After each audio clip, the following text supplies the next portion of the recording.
This is What a Week. What a Week. Politricks.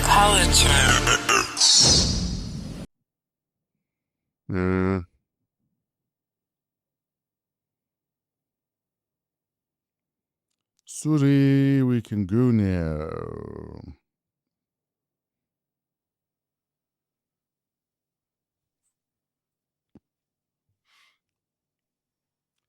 Eta, welcome to another episode of Wow What a Week, hashtag Politricks with Fresh and Botsang.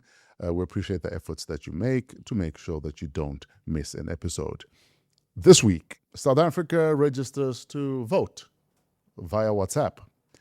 High Commissioner gets recalled from India, but not for what he did, but for who he stood next to. And anti-corruption units spent the week explaining why they arrested the wrong people. And the man who runs world football tried to sell the World Cup before Tuesday's lunch and had it back on the shelf by Friday night. Everybody is fixing something. Nobody's fixing it before. Strap in. This is Politricks. Brother B. Good morning, Fresh. How you doing, brother? I'm good, my brother. Yes, good. sir. I've had a little bit of a rest this week, Mm. and morning to the viewers and the followers and the subscribers. I haven't had time for 3 weeks. I've not been chatting with them and reading their comments. 3 weeks, the last 3 episodes, Yeah. because of my activities. But I will make time. I gotta be so politica, no? It's been only 3 months. I've accepted the political activity or position. It feels like 3 years. No. If I had to give anybody any advice Sure. about joining politics, is simple. Don't even think about it. Stay there. Stay as a DJ and a music producer and all that. Stay there. Honestly, if local government was not, for many people, the feeding trough that it is, I'd probably run for local government, to tell you the honest truth, because I believe people must be served. I believe in justice and people not having running water, the basics, electricity, even Wi-Fi is an injustice. That's the kind of stuff I'm willing to fight for. But also, I don't know that I can toe any political line, you see. That's the problem. That is my problem. Towing the political line, one, true, but also adapting Yes.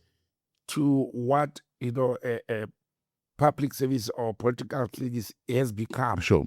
It's not as easy as the way we look at it from outside the optics and say, if I go in there, I'm going to do A, B, C, D, E. Sure. People still look at political office bearers as, a providers of food, of jobs, of what, and they want those things immediately. Interestingly enough, I think it was Monday that the IEC released some data from a survey that said a lot of South Africans are tired of democracy. Yeah.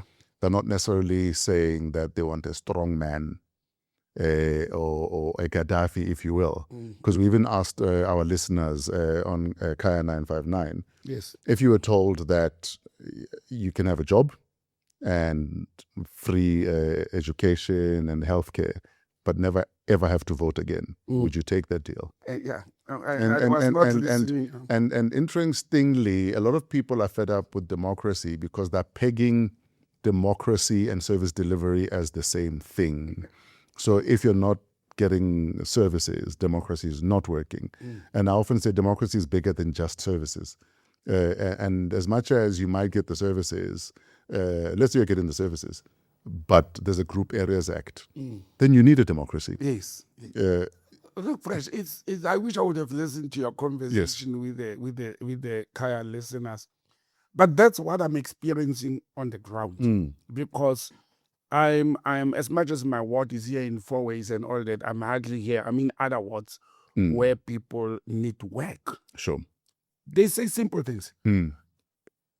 Give us electricity, give us toilets and roads and safety, and give our children education or jobs. Yes. Then leave us in peace after. We'll leave you in peace. Yes. And so it's a clear sign of actually this democracy that was sold to people was not yet, or it was never well communicated of how it works. Like you are mentioning the Group Areas Act, the human rights, the children's rights, and all those things. But you cannot also go and satisfy people outside the basics. Yes. People want basics first, then you can add all other things. Get the basics right. Get the basics right, and local government is actually where a political office bearers would have actually pushed more than what is happening in parliament and all that.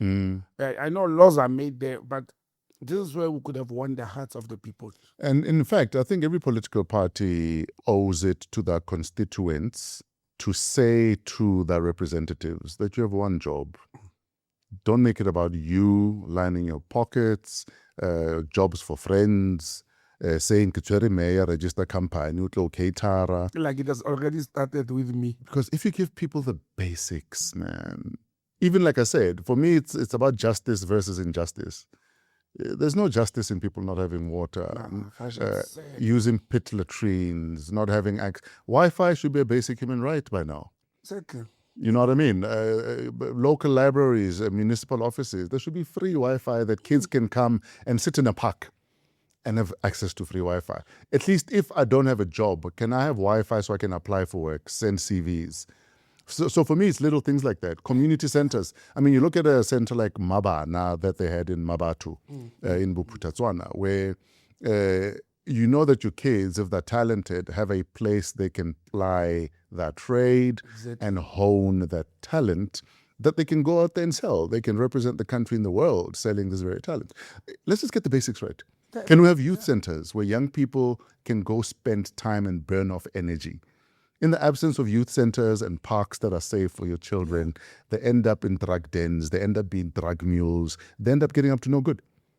Let's get the basics right. That's all. Also, when you look, even not only in the former Butatswana, in Mabana, even in the townships, in the apartheid, there were sports grounds, there were school activities of athletics, football, and that's where most of the yesteryear and today's football stars came out of.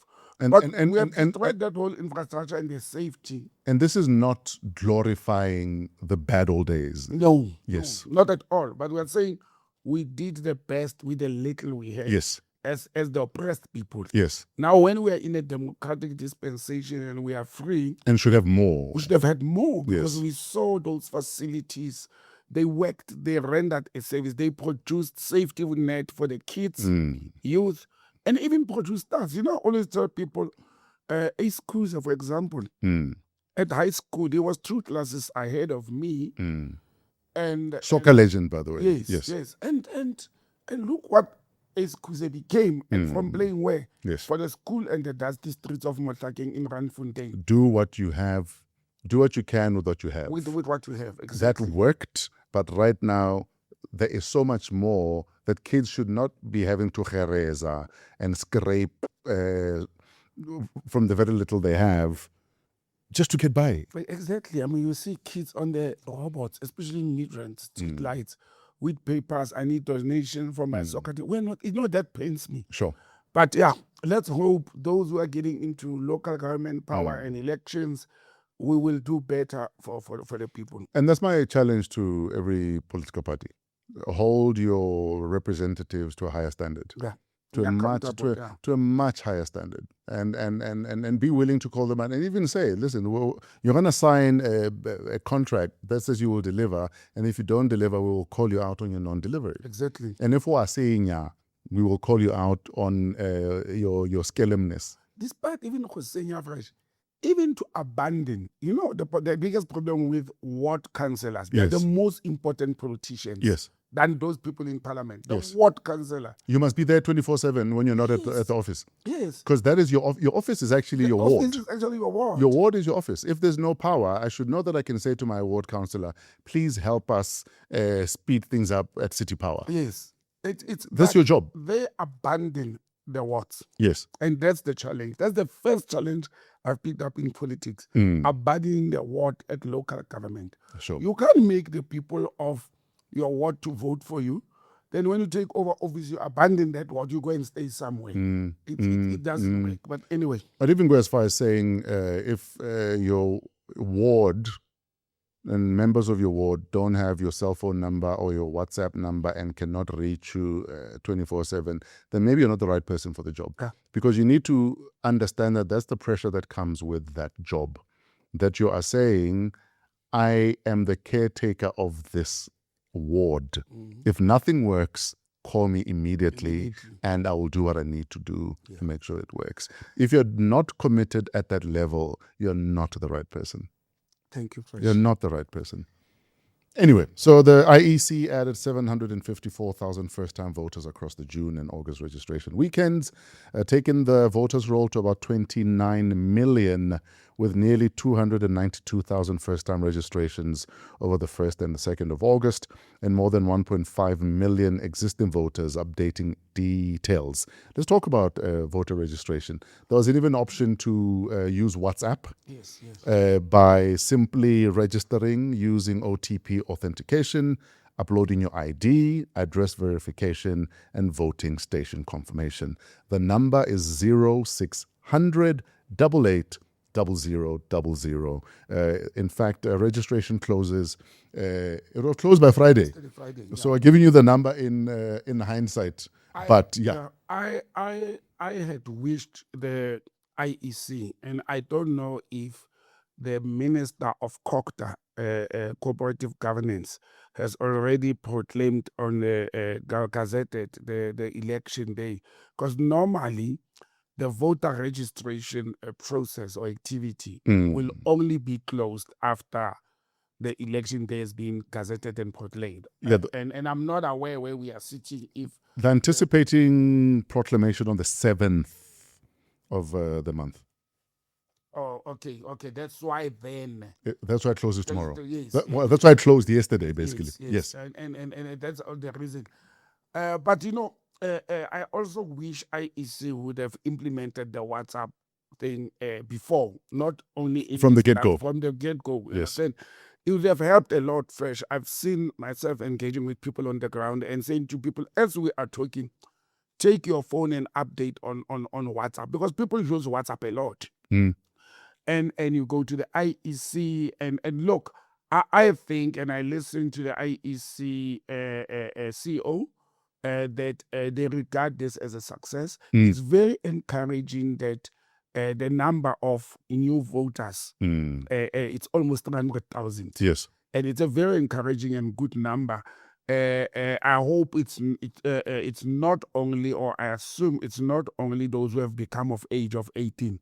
It's also maybe people who never voted and never had interest. But majority, according to the IEC, it's youth. It's first-time voters as youth because they've reached age. It's very encouraging that parents have encouraged this youth to go and vote, to register. You know what I've observed with these coming elections? The youth that had registered and voted in the last 3 elections are the ones who are disillusioned, who are not interested in voting and updating. The new youth that are going to be voting for the first time, they are coming up in big numbers. Yes. And I think advertising and families, they've played a role in conscientizing their children to say, please go and vote. It's for your own future. You don't have to vote for my party. I've heard a lot of parents saying that. You don't have to vote for my party, but at least register and vote. Make your say. Yes. And I think I wish the most important, this is the first leg. People stand up, update, and what? The most important is for people to wake up come the 4th of November and go and vote for their political parties or candidates in election. Because that you can register, but if you are not going to wake up and go and vote, again, I think the IEC has done very well by increasing the number of voting districts or stations. Yes. So that the queues must not be too long. The country is progressing, the country is growing, population-wise as well as districts and challenges. Therefore, you will need more voting stations. Yeah. But let's hope that our youth, mainly, because at the beginning of this process, it was 26,000 potential voters. Now, it's reporting 26 million. Now they're reporting 29 million. Yes. You know, if you can get of the 29 million, at least 20 to 22 million voters to go and vote. That will be a successful election. That will be very successful. You know, in other countries you are compared, like in Brazil, voting is compulsory. Sure. I think in Zimbabwe as well. I'm not sure, but I think it is compulsory.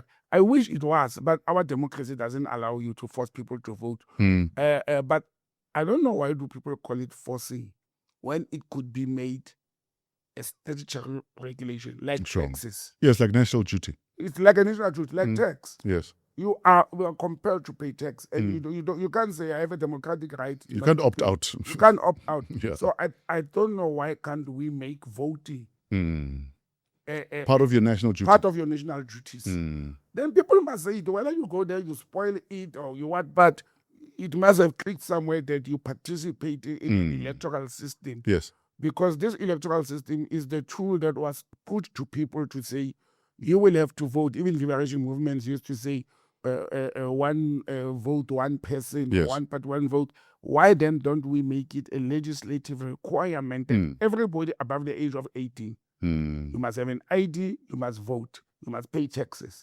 And if you're protesting, rather protest within that booth and spoil your ballot. Then. Yes. It can't be that you feel I'm going to stay home because I'm protesting. Protest in the booth. Exactly. Because that is as loud as you not showing up. Those are the two things that I wish the government and IEC could move to over the years. One, to make voting compulsory. It is not inhuman. It is not against human rights. Yes. It's a national duty in my view. Two, make voting digital. Digitize it. You will get the numbers. Yes. You understand? Given this, you don't have to wake up and go in queue. Yeah. You can vote on an app, you can vote with your smartphone. If we can reach that stage, we will have a bigger number of voters in this country. There's already a Home Affairs database with biometrics. Yes. Link it to the IEC, you use your biometrics on your cell phone, and we're done. Look at how, look at how the criminal justice system is linked to Home Affairs now. Yeah. And it's linked to for example, when you apply to banking system. Yes. The FICA, your cell phone, recard, and all those things.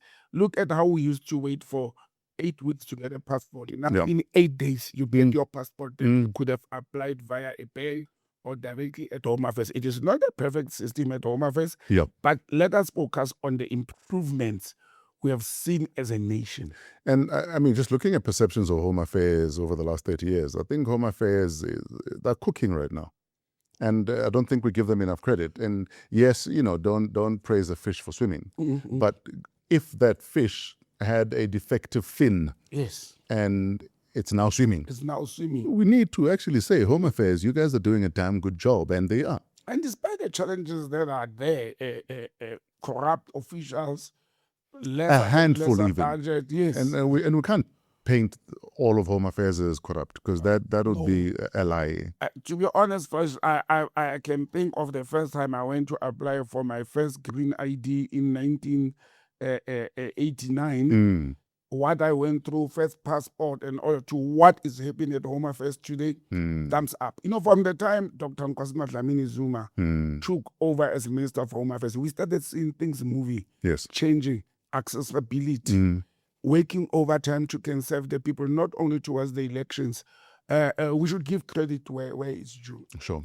In closing, Saima Mabolo of the IEC conceded that the declining turnout isn't only from the COVID period of 2021, because there was a COVID registration weekend. Okay. Yes, he said South Africans are increasingly losing trust in institutions of government, and that explains why they stay away, and said it's on parties and government to inspire confidence.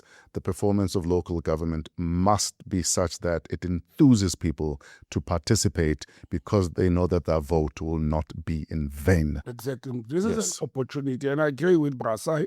This is an opportunity that parties must make sure that come the national elections in 2029, people will rise and say, we tried them, we gave them a chance in 2026 on local elections. We are seeing a change and a difference. But yes. Let's talk about High Commissioner Sooklal.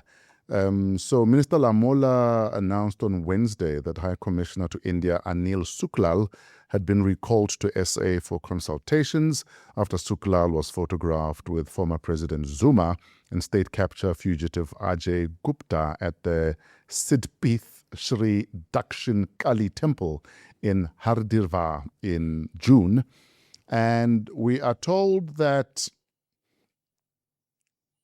claims, right, that High Commissioner Sooklal was carrying out instructions from Pretoria. And that is why he was accompanying the former president. Yes. Because that's what generally is expected at a diplomatic level. That if a former president is traveling, they must be met by representatives at that country. And other people are saying, but he wasn't. He wasn't giving instructions. There was no instruction from Pretoria. Okay. And both answers are worse. If Pretoria wrote to him, the recall is theatre. If it didn't, why no discipline? Okay. You know, Fresh, having have worked in that sector. Also, Minister Nchaveni called it a level of disgrace that our own employee, the representative of the government of SA, hobnobs with their wanted criminals. Then the department found nothing. The framework, in fact, government is quietly building a leash for a specific former president without naming him, is what this seems like. You know, this is very embarrassing, Yes. undiplomatic, and very ugly. Tell us why. That very senior people in government and protocol from the presidency, Minister Nchaveni is in the presidency. I worked with Dr. Ariel Sooklal Fresh for many years. When I was at DIRCO. He is one of the most seasoned diplomats this country have. No, that's what I'm told. I mean, he's at a level, he's at such a level that he was even a Sherpa. Yes, for BRICS. For BRICS. Yeah, and our BRICS Sherpa, he's a former SSA DDG. He's a DDG at DIRCO, the level Yes. before he moved to be a High Commissioner to India. So Ambassador Sooklal is actually a career diplomat, not a political appointee. Okay, just for those that might be confused by us interchanging the words ambassador and high commissioner. Yes. Can we just break it down? Because obviously, depending on whether you're Commonwealth or not, you might be an ambassador or a high commissioner. How does it work? The title is ambassador. Okay. Doctor, advocate, what is ambassador? Yes. However, when you are an ambassador or a diplomat serving as the head of mission at the Commonwealth countries, Okay. from Colonies of England. colonies of England, Britain. yes. Yes. But now there's other countries, like for example, Mozambique is not a former colony of Britain, but they've joined the Commonwealth. Oh, yes. So mainly the Commonwealth countries are English-speaking Yes. countries, former colonies. You are referred to as the High Commissioner. Aha.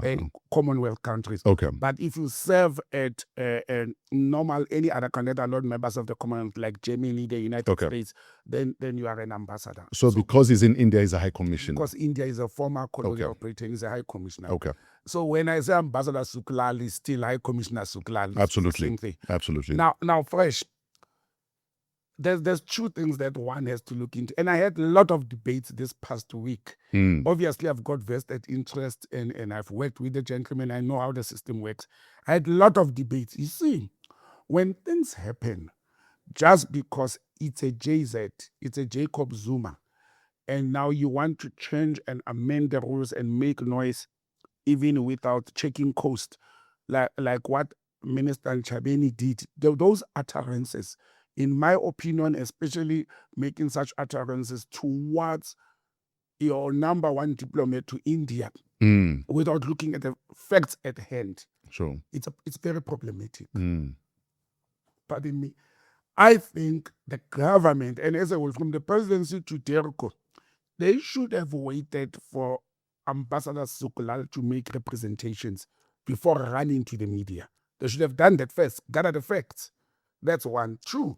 So are you saying they were too quick to comment because the video was viral and obviously conversations were running already? I will also, you see, we must not be knee-jerk reactors. We must not be pushed and influenced by social media or the media. Okay.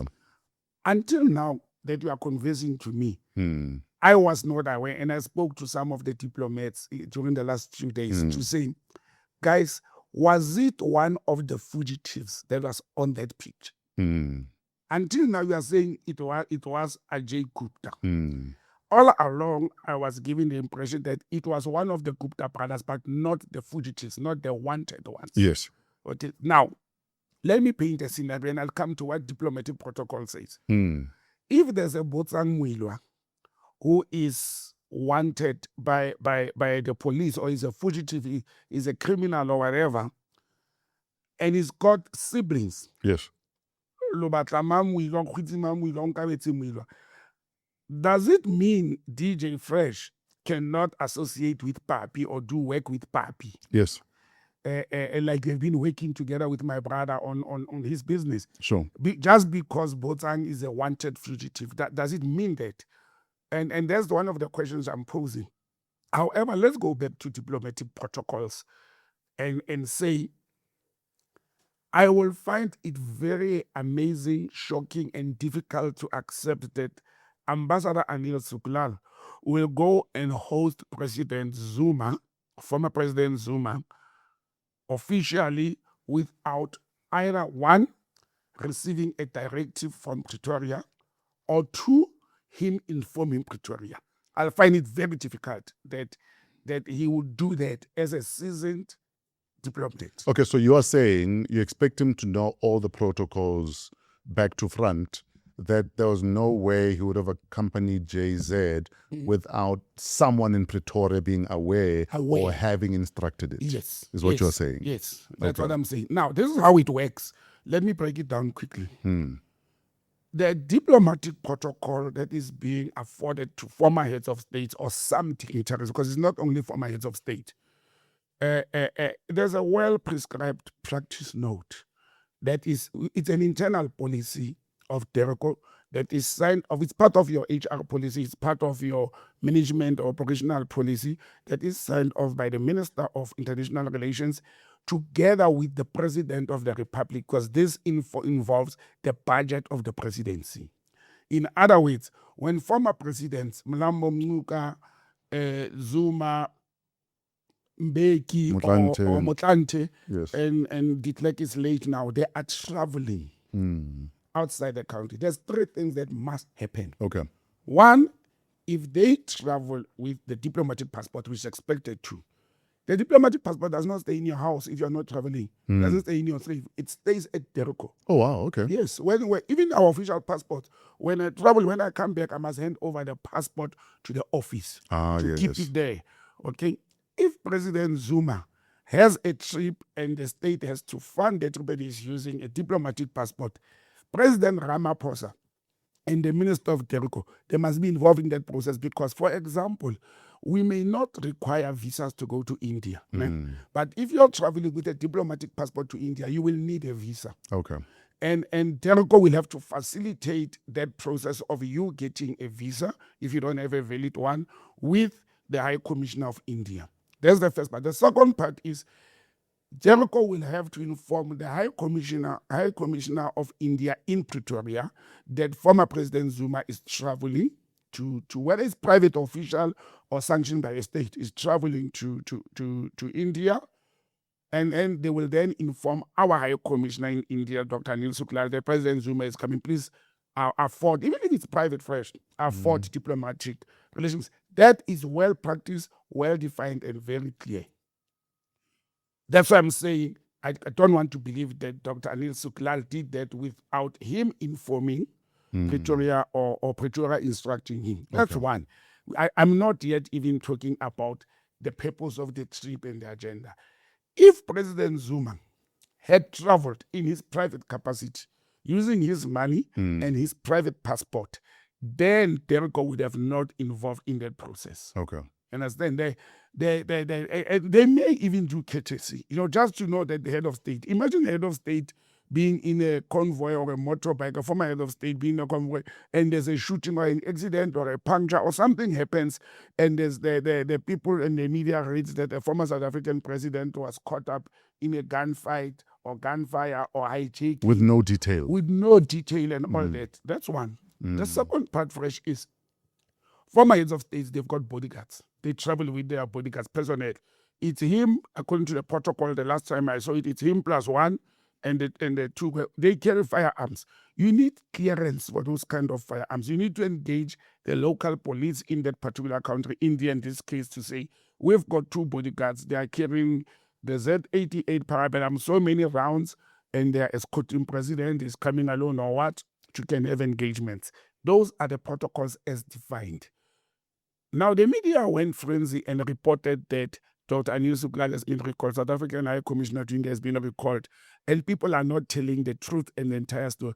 This is not recalling from being a High Commissioner. No, it's not. He's been called in to come and make representations. So, in other words, come and explain yourself.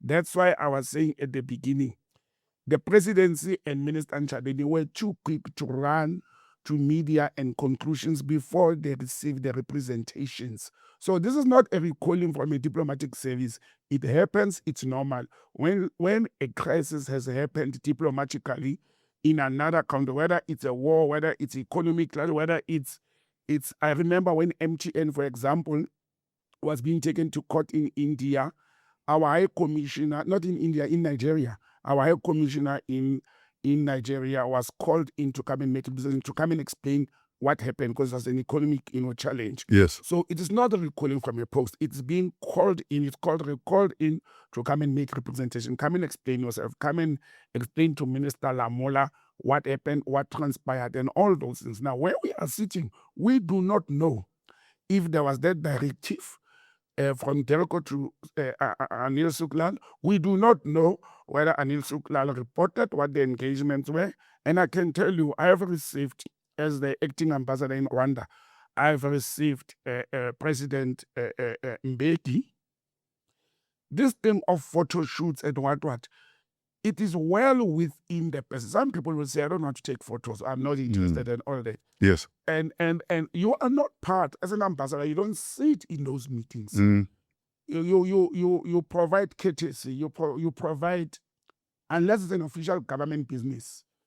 Understand? So you don't see the meeting that President Zuma had with the Gupta family. Normally, Dr. Ambassador Anil Sooklal would have not sat in those meetings. Okay. Because you don't sit inside those meetings because it's a private visit, whatever. You just facilitate that, the security, the protocol and all that. Now, if he is being persecuted for facilitating the meeting with the fugitive Guptas, it's another ball game. Okay. It's because I would have expected him to have known. But if President Zuma went to meet the fugitive Guptas, allegedly, and Dr. Anil Sooklal was not part of that meeting, there's nothing wrong he did. His job was to facilitate President Zuma to have meetings that he came to India for. Even if they were private meetings, our system makes provision for that. Okay. Our protocol and diplomatic protocols, they make provision for that. So it takes the person. It will take President Zuma to say, I am not going to meet with the fugitives that are wanted. Or I don't care, I'm going to meet them, I traveled with my own money. But the problem then becomes, do not drag the South African High Commission into that process. So I think DIRCO should have come with a statement. One, did President Zuma travel with a diplomatic passport? Did he inform DIRCO? Did they facilitate? Two, did they inform the High Commissioner? And if those two things are already yes, then there's nothing wrong that Anil Sooklal has done. It may be looking embarrassing that our High Commissioner or our former president is being seen with the wanted. Remember, there's still a warrant of arrest of the two Gupta brothers. But like I said at the beginning, is it wrong to meet any other Gupta than the two who are wanted? Is it wrong? What do you think? I don't think there's anything wrong. President Zuma has always said, these are my brothers, these are my friends. He has always said that. And like I said, if you have a family that you regard as your friend, my family is friends to your family, and there's one or two members of my family who are fugitives to the law, who are suspected or alleged criminals to the law, it does not make you fresh to hate my other entire rest of the family. But I want to limit my conversation to Anil Sooklal and the diplomatic protocol, not to President Zuma, because I don't know what was he doing there. I don't know how he traveled with whose money. He said he was there to see the spiritual, the priest guy. I can't remember his name. Yeah, yes. He says that's why he was there. What is it? Sid Pith Shri Dakshin Kali. temple in Haridwar. Yes. And so it's I just needed to explain how the protocol works, what is allocated to them, and now my concern is Minister Lamola saying he's going to table this rule or regulation or practice of diplomatic protocols to Parliament. Wrong. There's no such. Why Parliament? This is a tool that was developed and designed inside DIRCO as a management tool on how these services are rendered or afforded to former head of states and dignitaries. It's an internal deal. What do politicians and political parties in Parliament have to do in changing that regulation? You don't need Parliament. It's an internal rule that DIRCO, if they want to amend it, let them amend it. But as things stand, though, written directives from DIRCO HQ exist. Yes, they exist. Who signs them? The minister together with the president. Remember, the minister reports to the president. Okay. And why together with the president? Because this involves former presidents who are operating and traveling within the budget of the presidency. So if Sooklal was given a written directive, surely he should send it back to HQ to say this is the directive that informs why I was at a religious gathering with a former president and a so-called fugitive from the law. Yes. Then why fly all this way when you could fax the thing? No, but fresh.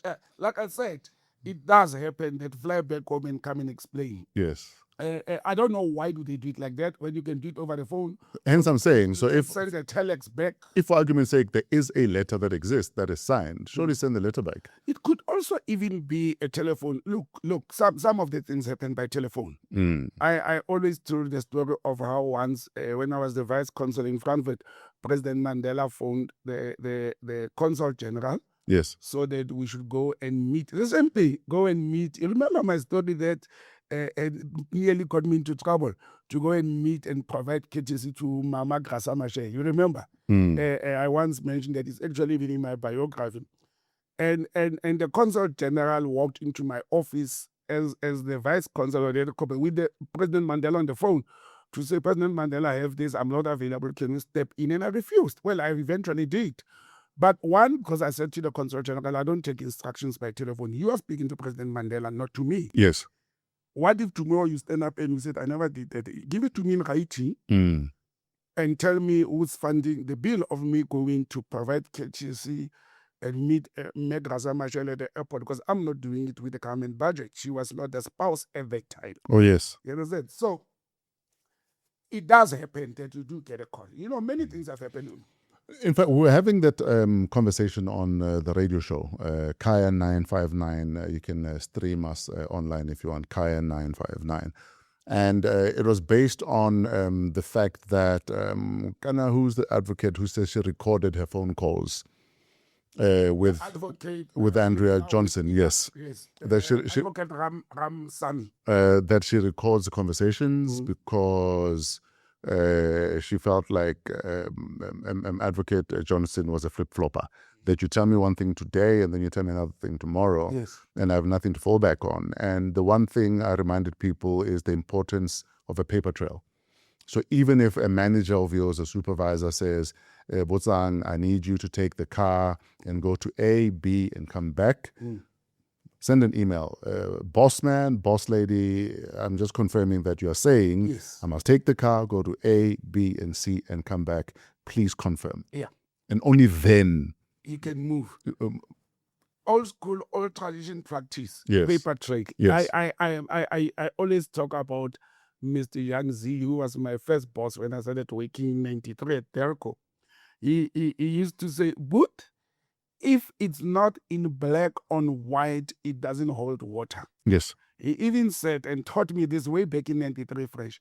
If your boss does not want to give you instruction the way you are saying it, in writing, write to your boss. Yes. And say, did I get, sir, madam, did I get the instruction clear? Is this what you are asking me to do? Yes. Even if he doesn't respond, go and do it so that you don't get into trouble and be charged with insubordination. But there's paper trail. Paper trail. Yeah, there's paper trail. To corroborate everything. To corroborate, yes. So I think it's very clumsy what has happened in India. But like I said at the beginning of our conversation, I personally know Dr. Anil Sooklal.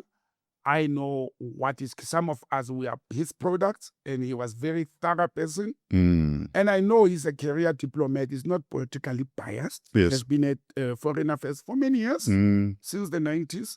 I don't think he will do such an error or such a mistake. And if indeed there was an instruction or a communique between him and Pretoria, there's nothing for us to cry for as a nation. Understand? And I don't understand why Minister Lamola wants to take the diplomatic protocol policy to Parliament. Politicians have nothing to do with this. It has everything to do with the policy of DIRCO. Yes. If they want to amend it, which I personally think it must be amended. Because remember, it was also extended to the apartheid era presidents like de Klerk and all that. So amending it would look like what exactly? No, if they don't, for example, one of the things that I personally think it should be amended is that the traveling former head of state or their spouses, because their spouses also are benefactors in this. For example, Mbeki may have dinner or host dinner or travel and meet with Me Obasanjo in Nigeria as mothers or spouses of former president. Yes. We pay for that. We facilitate that process. We provide that protocol. I'm saying the government should then maybe provide that service. If you are traveling private, it must just be courtesy. But the traveler must be compelled to disclose to the state, why are you going to that particular location? Okay. They must be compelled. They must not just say, I'm having a private visit to the temple. What if President Zuma is going to say, as I was at the temple, I saw the Guptas there? What if he's going to say that to us? Did he inform the state that he's going to the temple? Who are you going to meet and engage with? I think we must have those things clear cut in the diplomatic protocol. Sure. In fact, speaking of JZ, Tuesday night, Durban, a briefing that lasted under 10 minutes with no questions taken from journalists. In that time, the official opposition, the MKP, removed their national chairperson, removed their deputy secretary general, removed Dr. John Hlophe as their first deputy president, and handed the second highest job in the party to JZ's son, Duduzane. Yes, the president's son. Same week, the strategic leadership body created 7 days earlier was dissolved, and the man who signs the checks is the man whose surname is on the door. Is this a party or an estate? You know the mistake, I don't see any strategy in all these moves. Yes, sir. The mistake that Umkhonto as a party is doing, maybe they know, I don't know. But I think from outside and being an analyst, the mistake they are doing, it's playing in the hands of the electorate and the members and the opposition. The people have been saying, one, this is a Zulu party from KwaZulu-Natal. Some people have been saying that, which is not true because MKP is represented all over the country and there's leadership who are not Zulus in the party. Two, people have been saying, this is a stockfell of the Zuma family. It's him and his kids. And the other argument have been, but none of his kids have occupied a very senior and executive position. Duduzane. And in fact, his daughter was fired. Many would argue, yes. His daughter was fired and she was an MP. She was not in the very high echelons of the party. Let's call it the top 7 or top 10. Now with this move and with Duduzane not being a politician, I do not see and or regard Duduzane Zuma as a politician. I'm not taking anything away from the young man, but I don't see him as a politician. And I don't think this move is actually aiding the organization with anything else. So how would you better advise Ubaba? I would have actually advised Ubaba from the very beginning, don't do that. No, if Duduzane want to be acting political, let him go to a branch or somewhere or start somewhere, not as a deputy leader of the first or the second deputy leader of the, I think it's the first because Tony Ngeni is the second. Don't do that because you are playing into the hands of the media, the opposition and the critics. And the fact that Duduzane is not a politician by character, it may backfire.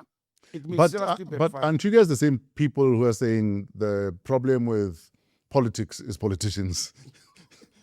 You guys need to make up your minds. What do you want? No, I'm saying he's a smart young businessman. Yes. appealing to a lot of And a country in the bigger scheme of things is a business. Yes. Now, appealing to youth, put him on the field, put him where he can go to youth who are stop and come and be active and vote. And Yeah, but maybe he doesn't want to get his hands dirty. What's the problem? But the other thing that I'm also picking up is that Ndata Jacob Zuma may be realizing that he's old and he needs somebody he can trust.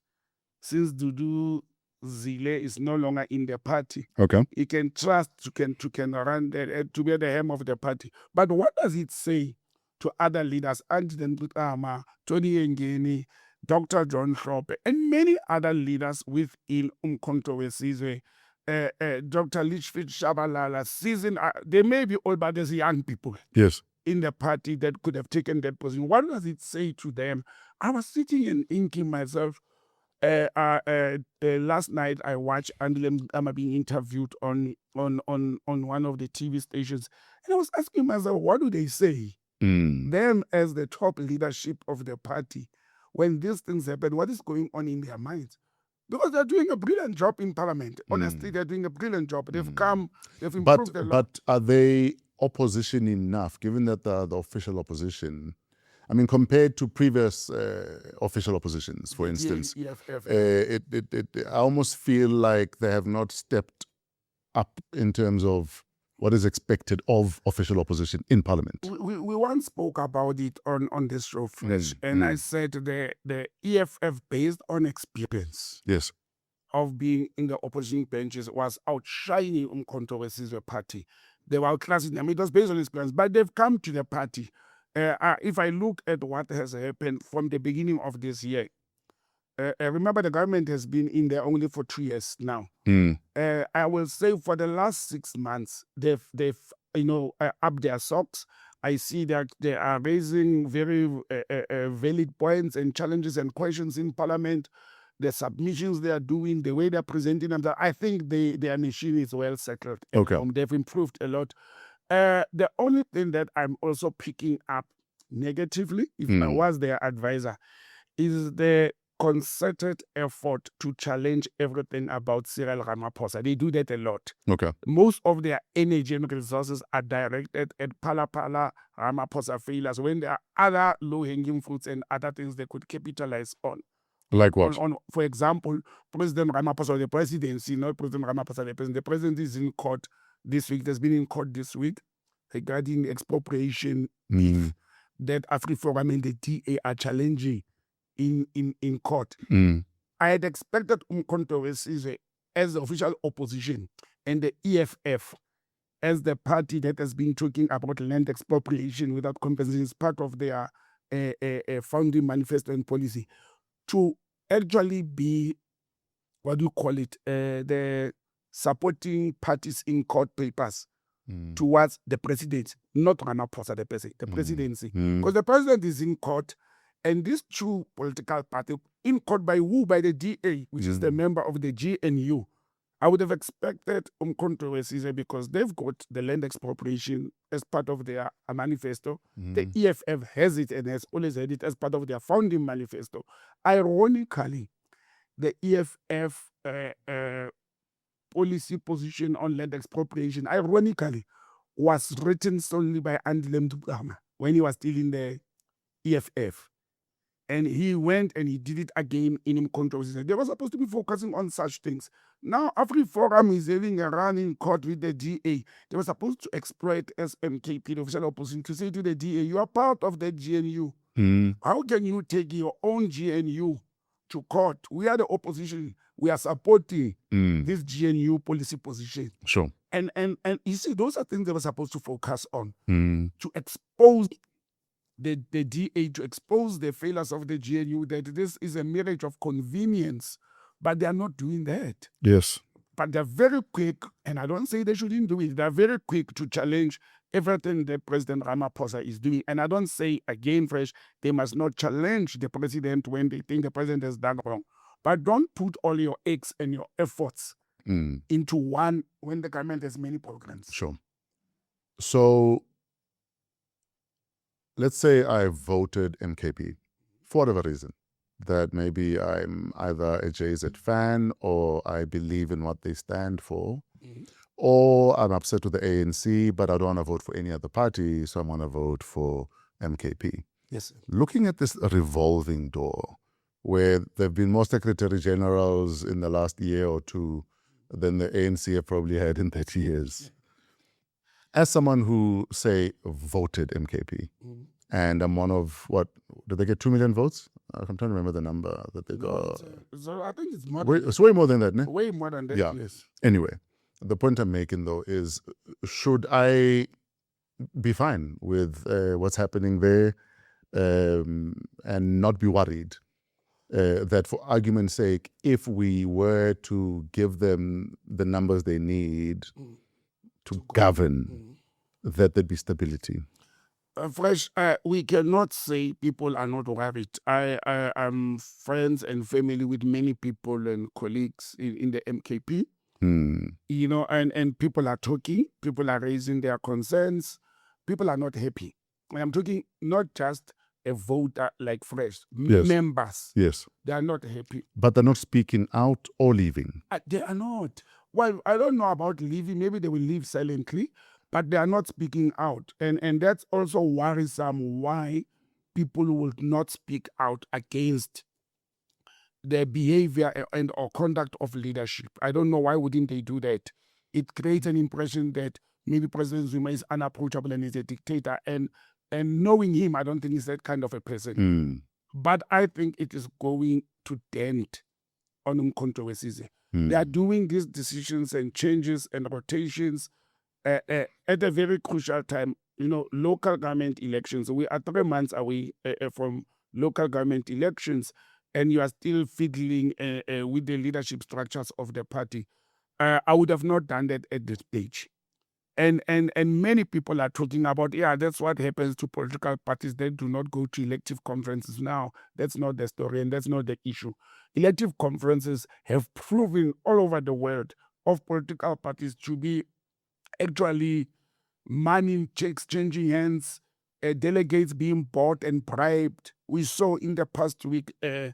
Duduzane Zuma in one of the podcasts talking about how Fikile Mbalula and Lamola and others, and even the president, were dishing money in 2017 ANC conference and in the one afterwards, 2022. We saw that. I mean, she came out and said they were giving money out at clinics, at bars, at townships, at the campaign. So I don't think it's about the elective conference or people elected. I don't say it's wrong to appoint people into positions, but I'm saying controversy was supposed to be strategic, and the who is very important. Sure. The who is very important. I think the biggest reason, I don't know the reasons. President Zuma did not give us reasons or the public reasons why is he reshuffling the top structure of the party. They didn't give reasons. And even the removed person like Dr. John Hlophe, I saw him on TV this week, continuing to do his job as the chief whip or head of the opposition in parliament, continuously and normally. So they probably know what's going on. We don't know. Can I say? I think where they are beating us as analysts and the media and what is they are not giving us reasons. And all other members of controversies and leaders are quiet as well. But I don't think it's good for the electorate. In fact, former President Zuma has also said, I will now be the one responsible for the purse in the party. For the what? The purse, the money, the budget. Yeah. Everything runs through me now. Who's responsible for fundraising, by the way, in controversy? It looks like there's been him and him alone. So are you saying he's well within his rights to say, I raised the money, so please hand your cards in? Politics are dirty, bro. Politics are not nice. You know, politics are not nice, honestly, as note. Yeah. I know we didn't plan for this one, but I think we'd be slightly irresponsible not to have a look at it. So the Expropriation Act has been law since January last year, right? Yes. And this week, 4 applicants finally got in front of a judge, AfriForum, the IRR, the Fatherland Foundation, and a governing party suing the president it governs with. They want sections 12 and 19 struck down. Everybody in that room says they support land reform. AfriForum said it out loud in open court. But it's been 32 years, and the only thing we've ever really litigated is the method. What's actually on trial here, in your opinion? It's fear that unutilized land that is in the hands of private people, and we all know that that land is mainly, or majority of it, it's in the hands of white South Africans. That they acquired that land for whatever means during the apartheid era. There's a clause in this expropriation bill that says where government was pushing willing buyer, willing seller, and the seller is unreasonable, or the seller is nowhere to be found. You know, we have so many abandoned, when we say land, we even talk of buildings. Yes. Or properties, whether it's a farm or what. And somebody bought that farm, or somebody died, and that farm is sitting there, or that piece of land, the owner is sitting somewhere in the US or in Europe, and they don't care. That bill gives government an opportunity to can expropriate that land for public usage. Yes. Like if you want to build a hospital or a rail line or what, the government can do it. That's what is at stake here. Is to protect land that is privately owned in the hands of private people. Okay. This is what is at stake. The government does not say it's going to, or the bill does not say it's going to take that land. It Yes. simply says, if the government want to use this land and the owner cannot be found or is unreasonable, we Yes. expropriate it. And what's wrong with it? Yes.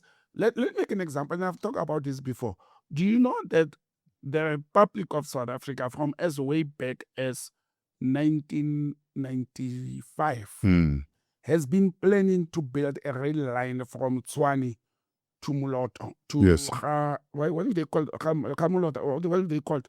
Because of the road carnages and the number of people that are traveling between on the Moloto route. Remember, Yes. it was a killer route of South Africa. Yes. In Kwandebele. Kwandebele, Yes. the place I want. They've upgraded the road, but the rail line has been planned. Because Yes. it will be cheaper and faster for people to travel, To commute. Yes. between Tshwane and Kwamhlanga. That's the way they want Yes. Kwamhlanga. Do you know what's that one of the reasons, the main reason the government has not been able to put that rail line? What is it? Because the only space available to connect Botsang rail line in Tshwane to Kwamhlanga is you pass through farms that are owned by private people. Sure. They are refusing to let the government to put a rail line in their farms. I'm not taking your farm. I'm putting a rail line. I'll even pay you. So how does it work, for instance, with the servitude? I'll give an example. Yes. I live in North Riding, and then there's a massive retirement village that was built by Northgate.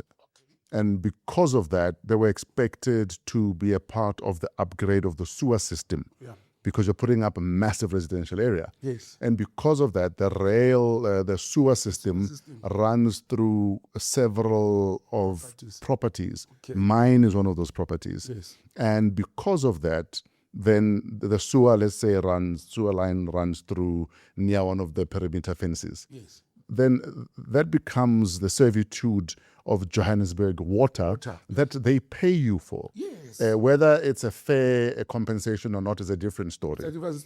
But there's a servitude yes. on my property Yeah. because of that sewer line. Yes. Why are we not having those conversations? This- Or are they fighting that This is too? what they are fighting. This is what this bill makes provision for. It's one of the things Okay. that the bill is making provision for. Remember when they did it, which you probably didn't oppose or what, you saw it making No, sense. listen, we were told. No, we resisted based on we felt we were being offered peanuts. Yes. We were offered peanuts. Yeah. But eventually we settled for 1 or 2 peanuts. Yes. But it's still peanuts. Yeah. Because then it means because it's now owned by Johannesburg Water, Yes. you can't build on it. You can't do anything on do it. anything on And if you had plans, for instance, to develop it, maybe even to put up a couple of cottages and make money, you can't do that. You can't do But that what they now. pay you is way less than what you could have made, for argument's sake, over 5 to 10 years, if you decided that you're going to commercialize that piece of land. Yeah. So vele, generally, servitudes will never give you what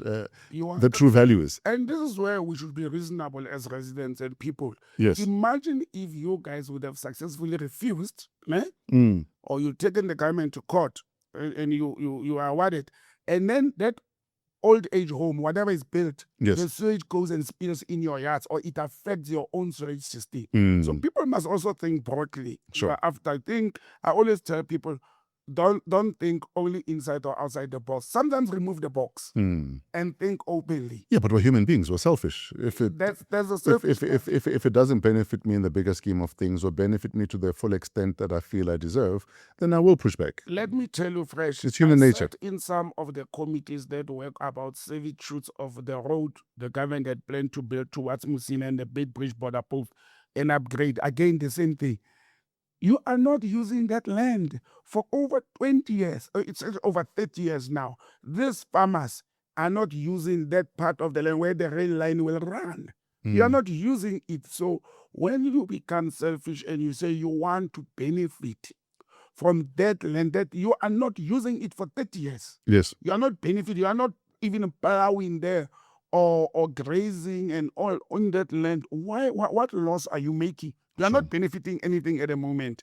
But you see, this is where democracy becomes a problem. Sure. Where people go and challenge what is reasonable in order to protect the proceeds of the apartheid system. Because that's what AfriForum and DA is doing. They are protecting the proceeds of the apartheid system. Sure. I'm waiting for a day, not AfriForum, for the Democratic Alliance that is claiming to be the second biggest party in the country, that is claiming to be caring for the people. Helen Zille is swimming like a tadpole in some of the portals of Joburg. I want to see the DA standing up and taking the government to court for land that was expropriated from African people due to the 1913 Land Act. And why is the DA not doing that? Because a number of African, actually almost all African people in South Africa were robbed of their land. Sure. They were moved from Madubulaville to Mohlakeng, from wherever to Dobsonville, the creation of Soweto. People being taken. Why is the Democratic Alliance not taking the government to court to say you have delayed in giving people back their land? You have delayed people. Yeah, but obviously that would affect the main constituency most. But that's what I'm saying. It will probably upset the main constituency. A racial thing. Yes. You understand? Land that is in the hands of over 80% of land in South Africa, it's in the hands of white people, and they received that land through the apartheid regime processes. Sure. It's a fact. It's a fact. It's a well-known fact. Now, if you are a member of government like the DA and you still go to court to even oppose that corrective measures that government wants to put into place legally, the government is not going to take people's land. It has put a bill that went through processes. Now you want to go and challenge that bill that will help us as a nation to address the imbalances of the past. Sure. And what are you in government for? You don't want to address, you don't want us to be equal. The DA always talks about everybody is equal in South Africa. We are in a democracy. We must protect the constitution. We are not equal. Because me and you, we do not own land. I mean, even the land that we own, we can't build and find diamonds there. The state says, if I drill in my yard and I find diamonds or gold or oil, it belongs to the state. Absolutely. So how are we equal when there's such laws, rules, and bylaws and regulations? And it shows, and that's what I'm saying, the EFF and others, they should have taken advantage of this land expropriation bill to support the bill based on their policy positions. Sure. But they're not doing that. For me, the big punchline is the fact that the respondents are obviously President Ramaphosa, Public Works, and the Minister is Dean McPherson from the DA, Land Reform Minister Nyonso, Parliament, and the EFF. And the EFF is there. They're an intervening party, and they say they'll continue to support expropriation without compensation. Congratulations to EFF. So legal teams for Ramaphosa, McPherson, Speaker Didiza were obviously set to respond on Wednesday. And McPherson is a DA minister cited as a respondent by virtue of his office. Yes. While his own party argues the other side of the room. Circus. This is a circus. This is a circus. Dean McPherson is the DA minister. He sits in the DA hierarchy to make decisions. Let's take government to court. Whose government? Let's take you. we deployed you to be the Minister of Public Works. And for those who don't know why Public Works, because Public Works is the landlord of government. It owns the properties of government. Yes. Now, Dean McPherson sits in a DA meeting, makes decision to say, let's take my department and myself and President Ramaphosa to court. Then he goes and sits this side with Ramaphosa and lawyers of Ramaphosa to say, let's defend the DA doing this. At what point should he be expected to recuse himself from one of said positions, though, in the interest of there's no way you're not conflicted? Look, first, they will say, but he's not making decisions in the DA. That's what they will say. Okay. Because he is cited as a respondent. He's a respondent, but he's might be privy to things the DA wouldn't be. He is definitely privy. So how do we then guard against that he's not double dipping? That's why I'm saying it's a circus, because it's impossible that a DA minister is fighting the DA in court and he does not know. He obviously knows the legal position of government. Because you're a Trojan horse on both sides, Musa. Yes. That's why I call it a circus. It's a joke. They are wasting state resources. They are playing with us. This GNU thing, and I've said it from day one, it is not going to work when the DA still continues to act and behave as the opposition. They are part of government. Look at the joke that is in front of us now. They are taking their own deployed minister and his department to court. Now President Ramaphosa is sitting with a minister, a cabinet minister, sitting with him. So, Minister, how are we going to challenge this DA? To him. How are we going to challenge your DA? Your DA. I mean, really, guys. No, these are not healthy politics. And I always say, we are human beings. There's no way Dean McPherson is going to divide himself into half and say, today I will think with my right side for the DA and my left side for government. Then you flip after lunch. You think for the DA on the left and government on the right. And surely, similarly with co-parenting, you'd hope that he's thinking what's in the best interest of the country. And I think he is thinking what is in the best interest of my constituency. Yes. The constituency for political parties comes first, not the country. And you said very clearly at the beginning that the DA constituency is predominantly white. Look at how they want to coordinate the city of Cape Town. Yes. Where they've been governing and leading and holding. They want to separate it from Langa, Guguletu, and all the other areas. Build a wall. Yes. And we still have people who rise and come up and say, we are black people, we live in Guguletu or Langa or Straitla or whatever informal settlement in Joburg, to say, well, vote the DA. When it's telling you, it's showing you. You know, that's what I'm saying. People in South Africa, they don't vote for policies anymore. Yes. They vote for hope of, I trust Helen Zille or Mashaba or Ntiki Mazwai or who more than the party. You understand? And that's the challenge. There's an album that rap group Outkast dropped, I think it was 92, 93 or 94. And Outkast's album name was Atlians. Was it what? Atlians? Atlians. Okay. So obviously they're from Atlanta. Okay. So they took Atlanta okay. and they took aliens yeah. and created one word. Why? Atlanta is predominantly black, but they feel like visitors. They feel like they're aliens. And to me, that's what a lot of black people I've engaged with who live in Cape Town feel like. That why are we the majority, but we feel like we're in your way? Because they don't vote wise. They don't vote for themselves. Either their leaders are weak and incompetent, who they vote for, or the people, the white population of the city of Cape Town, they are a fraction of the majority of the city of Cape Town and the surrounding suburban areas. They're a fraction. Yes. The people of Cape Town, including the so-called colored community in the Cape Flats and all these other areas, there is absolutely no way they cannot vote the DA outside that office and put a government or put a political party or a coalition of parties that could render services to them. Sure. You know, look at how the DA is governing Cape Town. And don't say it is wrong because the people voted for it democratically. Yeah.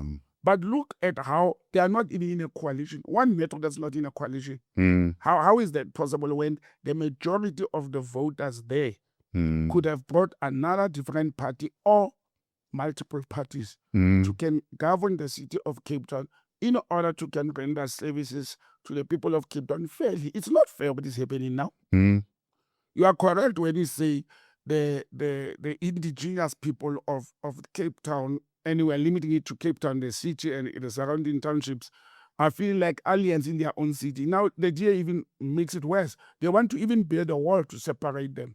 And you know, first, also when you look at properties, ownership of properties in the city of Cape Town, when you look at the prices, it is actually keeping out low-income earners or middle-income earners out. It's so expensive to rent or buy property in the city of Cape Town that an average South African can't afford it. And yes, an average South African majority, even some white people can't afford to live in Cape Town. So what does it do now?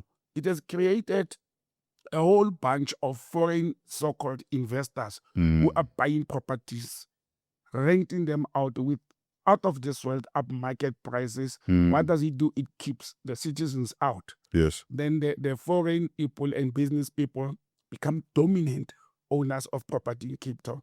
But this is happening under our noses, and we allow it. We didn't put protectionism. It's very normal in the world that countries put protectionism. Yes. When you realize that this is becoming unfair and unbalanced, you come with bylaws. Yes. That protects your country and your people. Absolutely. Yeah. Absolutely.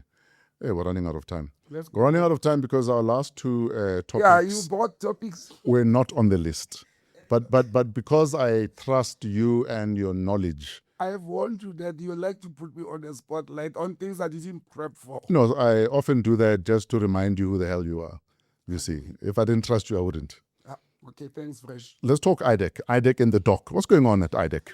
Hey, Fresh, I'm tired with Idac, but you know what I feel like?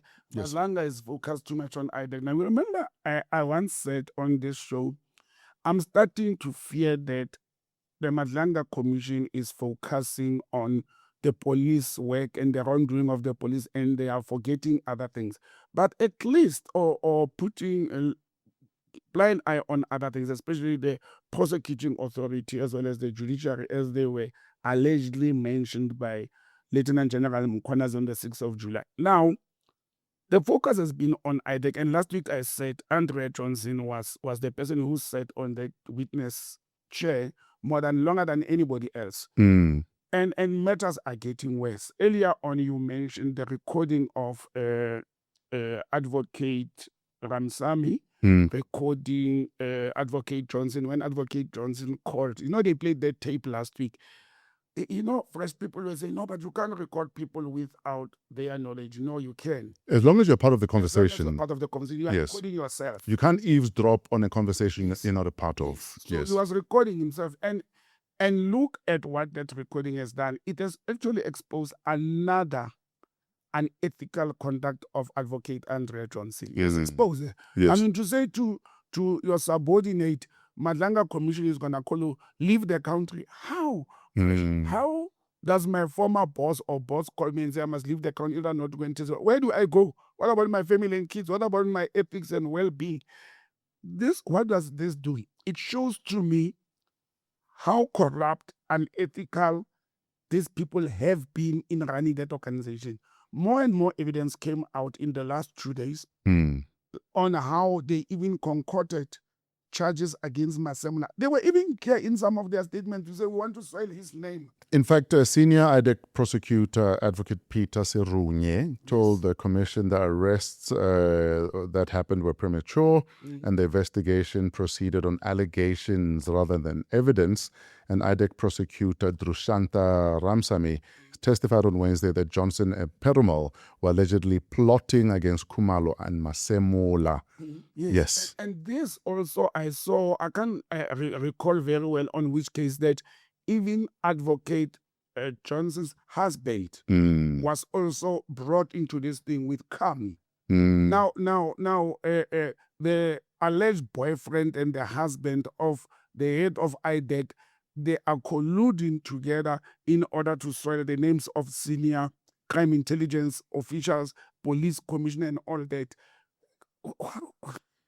I mean, Khan is Johnson is the gorgeous lady of Khan, whether he's a lover or unusual relationship. No, they're close friends. Yeah, well, it doesn't matter. Get it right, close friends. So, okay, actually, in the words of commissioner, the commissioner, in her words, this is beyond just mere friends. And then there's a husband involved of Johnson. How about I call you?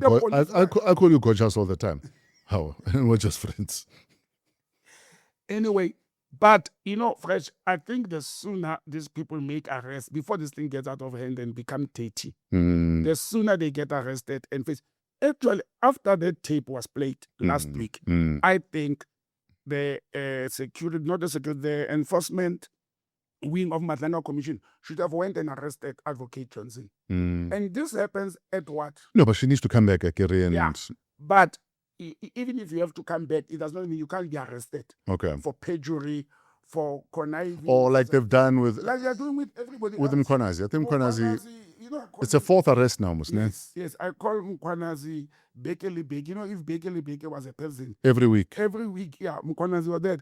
They should do that. Remember, the directive of President Ramaphosa to this Madlanga Commission is that whilst they are doing the work of inquiry, their law enforcement must continue to make arrests and prosecute. So, and where we are sitting at the moment, I think, Advocate John, there's enough material evidence before us as a nation, before the Madlanga Commission and SAPS, that she should have been arrested already, like they did with Adams. Remember the gentleman from Parliament who was facing a disciplinary hearing? Fadil.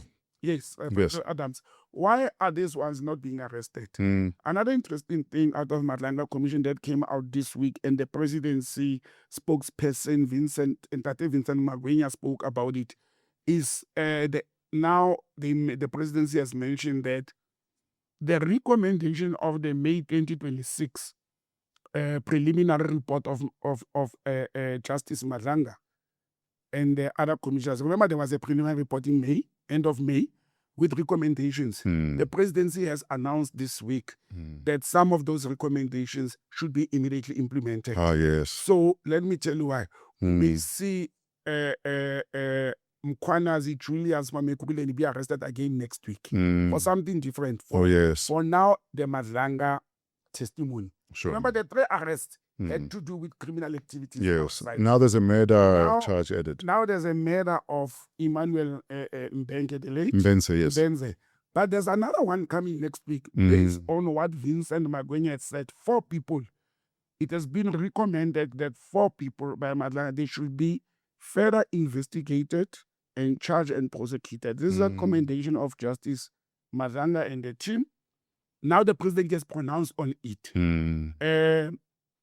General Zidia, Julius Mkhwanazi, Witness G, that we don't know who is, and somebody else. I just forgot who's the 4th person. It's the gentleman is also in the policeman, Shibir. Sure. And Shibir. The 4 of them, it has been recommended, the presidency has pronounced on them that they should now be charged for some of things that came out of the Madlanga Commission of Inquiry. Sure. So we may see Mkhwanazi, he may get court bail, or he may get it on Monday or whenever. He may be arrested now for another issue. And I'm saying the same level they are operating, even that entire Idac team that have done wrong, the same practice should be applied to them. Yes. I don't know why are they still roaming the streets. And if the same Idac, it actually hurts me, and it's sad that we had such educated senior people in government,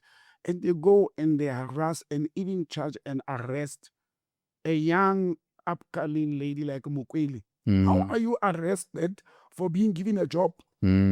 How? Well, I don't know what I'm talking about, because I had 7 people at work, which we are in labor court, that we were charged for being appointed into a position. They charge us, not the person who appointed us.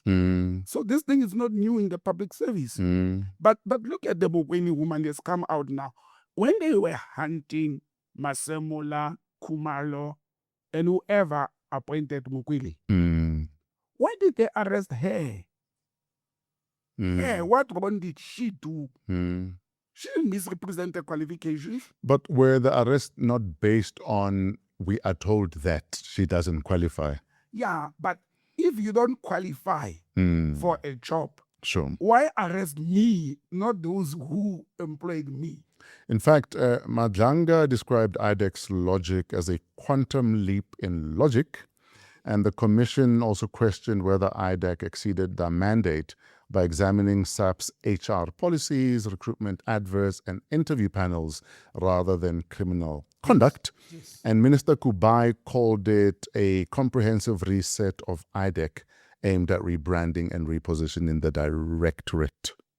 I don't think, sorry, Minister Kubai, I don't think the branding and the directive of Idac and what it was established was not clear. Sure. Rebranding to me means you are changing the optics. Does it need a rebrand or a fixing? It needs a fixing, and it needs the correct people without ultra-virus motives to be sitting in those positions. So basically you're saying don't change the label on the bottle, change the contents. If the content is wrong and you're going to change the label only, you rebrand it, the policy and the directive of the formation of Idac was correct. It is still correct.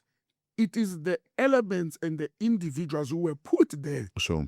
to run this. And it's also disturbing, Fresh, and it's not a racial thing, but one has to mention it. It is also disturbing for me as a South African that the entire leadership and investigative unit of Idac, it's almost 90% the Indian community of South Africa. Well, are we saying that the colors and the blacks and the white advocates or people in inspectorate and investigation could not, with Indian community, makes what? I think they are the third largest population in the country. If we were following democratic processes. In fact, Ramsamy even said that when Major General Mkhwanazi was in Parliament talking to the committee, Yes. he spoke about how, for instance, Padayachi unexperienced in investigation, Yes. and that more often than not, he'd almost outsource to those that could actually do the work. Yes. And they bring Padayachi. Listen to the I will know the whole thing. Idac, that is investigating police Yes. for hiring Mukwele, who it's alleged she didn't qualify. Goes and appoint Padayachi, who does not qualify, who has no experience to be an investigator, to go and investigate somebody who qualifies. You are doing something wrong. Yet you go and say somebody who has done something right has done something wrong. And I don't think the concept, I said it last week, it is the restructured form of the old Scorpions. The Scorpions, yes. Brought it back.